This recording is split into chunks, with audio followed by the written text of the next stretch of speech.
Eu sou a Carla Prado, eu sou designer de interiores e hoje eu tô aqui para falar com vocês sobre um livro que eu li nesses últimos dias. Ele é o livro Revolução do Design. Esse livro me serviu em alguns momentos para minha dissertação de mestrado, na qual eu falo sobre a brasilidade.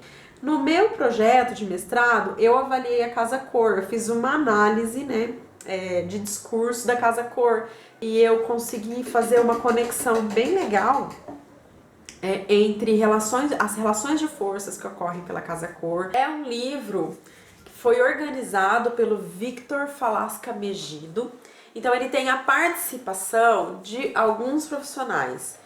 Ele é um livro muito interessante.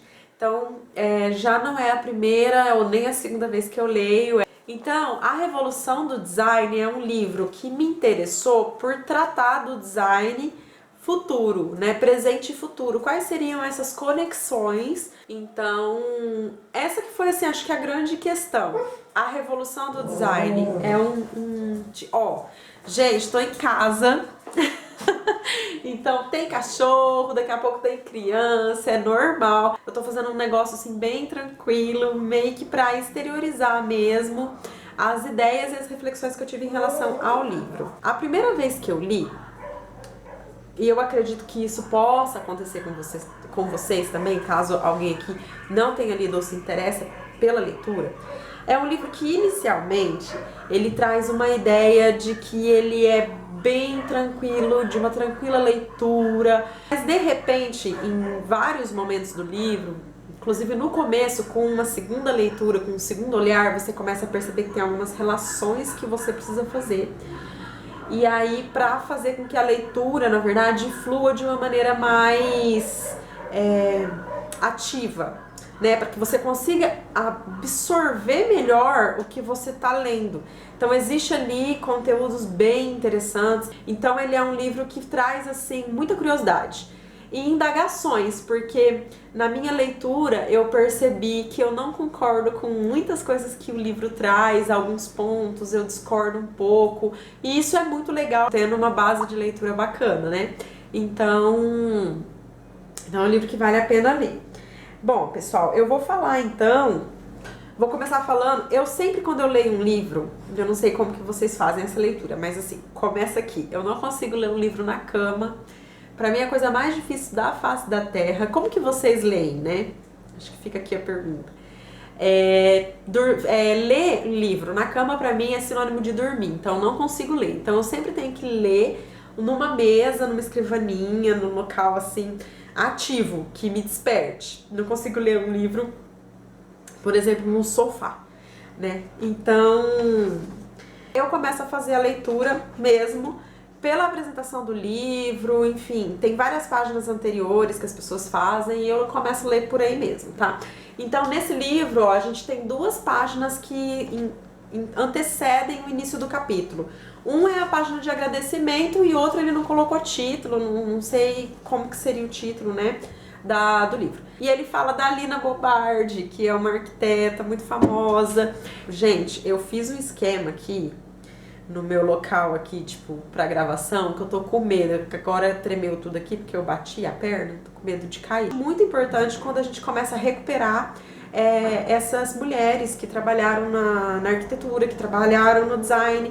Inclusive tem um artigo incrível na internet, tipo, super fácil de encontrar e baixar, que é um artigo que fala da Lina Bobardi e da Charlotte Perriot. Bom, o artigo chama Cadeiras, Corpos e Colares. É um artigo incrível que fala de duas mulheres incríveis.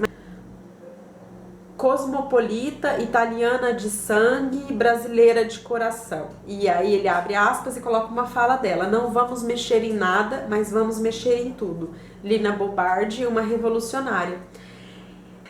Prefácio, Revoluções. Então aí começa a primeira parte, o primeiro capítulo, que é o capítulo do Victor Falasca, e é um capítulo que ele vai introduzir, é um prefácio, ele vai introduzir o livro e qual foi a ideia e os objetivos que ele teve quando ele sugeriu essa organização desse livro. E, meu, é muito legal, porque ele começa fazendo uma alusão à música dos Beatles. Então, assim, começar um livro de uma leitura de design falando sobre uma música, eu adoro.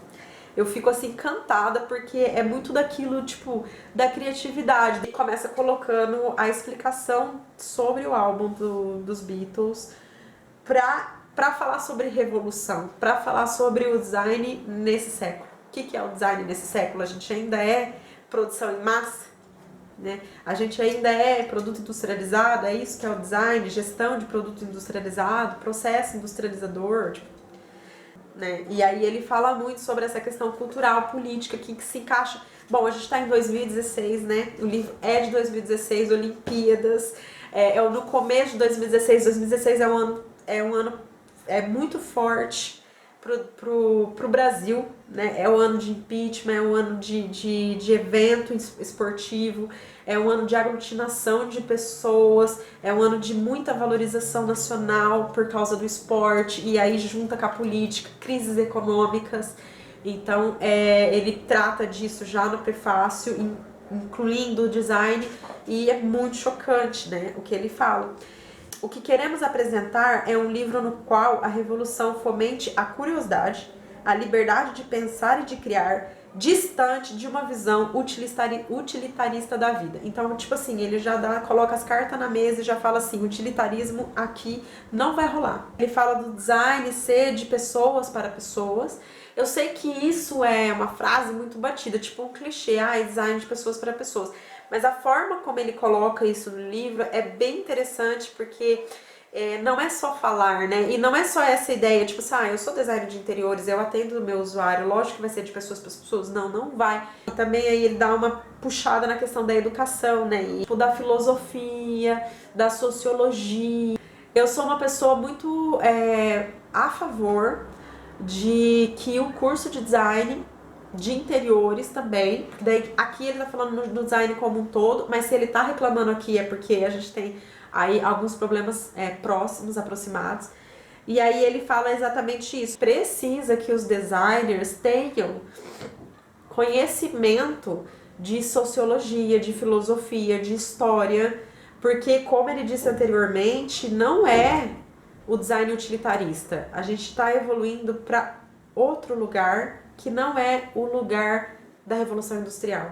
Então isso é muito bacana. Nenhuma profissão poderá ser exercida na prática com competência se antes não houver entendimento do saber e uma formação cultural mais ampla. Novas trilhas, né? E aí o papel do profissional, do design profissional está mudando, a natureza do trabalho em design está mudando, o mundo está mudando. E avante, então, para onde que a gente vai? Ele fala sobre coautoria. O papel do profissional de design não é mais o de ser o dono da verdade no projeto, né? Que a gente está evoluindo para um processo de coautoria, mas aí lá no meio do livro tem um outro autor que ele vai falar assim que como a coautoria funciona nos dias de hoje, e aí a questão da essência e autenticidade, e daí ele fala tipo sobre essa coautoria atual. Então é muito legal o que ele fala. Modelo do trabalho lado a lado, de colaboração. Atuar brincando e jogar o jogo da inovação com a inteligência criativa. Coautoria, participação do tipo, não é só brifar o cliente, tipo, a revolução é levar essa liberdade até onde acredita-se equivocadamente que somente o útil justifica os meios. Então é bem legal. Eu acho assim que o prefácio do Megido, ele é muito intenso. Ele é muito gostoso de ler, mas ele é muito intenso. Você lê a primeira vez, você fala, entendi tudo. Aí você lê de novo, você fala, oi, peraí que eu não tenho isso aqui. Deixa eu procurar isso aqui para conseguir entender o que ele quis dizer. Ele faz um compêndio de tudo que vai acontecer no livro, tá?